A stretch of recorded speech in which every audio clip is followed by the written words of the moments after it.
একটু ভূমিকম্প হলে কাঁপাকাঁপি শুরু হয়ে যায়, ঠিক কিনা? ভূমিকম্প হলে বাঁচার জন্য সব দেয় দৌড়। টেলিভিশনের কিছু লাইভ প্রোগ্রাম দেখলাম, উপস্থাপকও দৌড়, অতিথিও দৌড়। দেখেন নাই? লাইভ ব্রডকাস্টিং হচ্ছিল, কি সরাসরি সম্প্রচার। যখন দেখা যাচ্ছে চেয়ার কাঁপতেছে, উপস্থাপক দৌড়, আর মেহমানরা বসে আছে মাইক নিয়ে। কিছুক্ষণ পরে আরো কাঁপাকাঁপি বেড়ে গেল, মেহমানও দৌড়। কথা কন।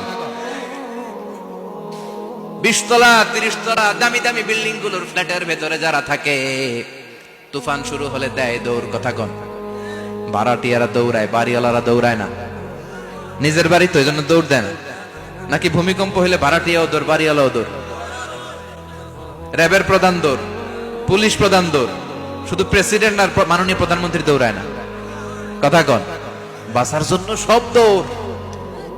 আবার রব্বুল আলামিন বলেন, জমিনটারে সমান দেখে, কার্পেটিং দেখে মনে করো না তোমরা বেঁচে গিয়েছো।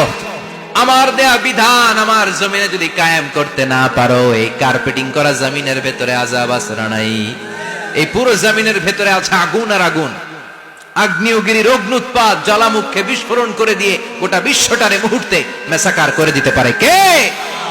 ইউসুফ আলাইহিস সালামের চেহারা দেখে মিশরের মেয়েরা লেবু কাটতে যে আঙ্গুল কেটে ফেলেছিল। কোরআনে এই কথা আছে না নাই? ওয়াকাত্তা'না আইদিয়াহুম, লেবু কাটতেছে, আর ওনারে দেখে লেবু কাটা শেষ, কিন্তু কাটা আর থামায় নাই, ওই এক টানে আঙ্গুল শেষ। এই কথা যখন আমাদের প্রিয় নবীর স্ত্রী আমাদের আম্মা জান আয়েশা রাদিয়াল্লাহু তাআলা আনহা শুনলেন, উনি বললেন, ও মিশরের নারীরা, তোমরা ইউসুফ নবীর চেহারা দেখে লেবু কাটতে যে আঙ্গুল কেটেছো, তোমরা যদি আমার স্বামী আমার নবী প্রিয় নবীর চেহারা দেখতা, তাহলে লেবু কাটতে যে আঙ্গুল নয়, কলিজাটা কেটে খান খান করে দিতা।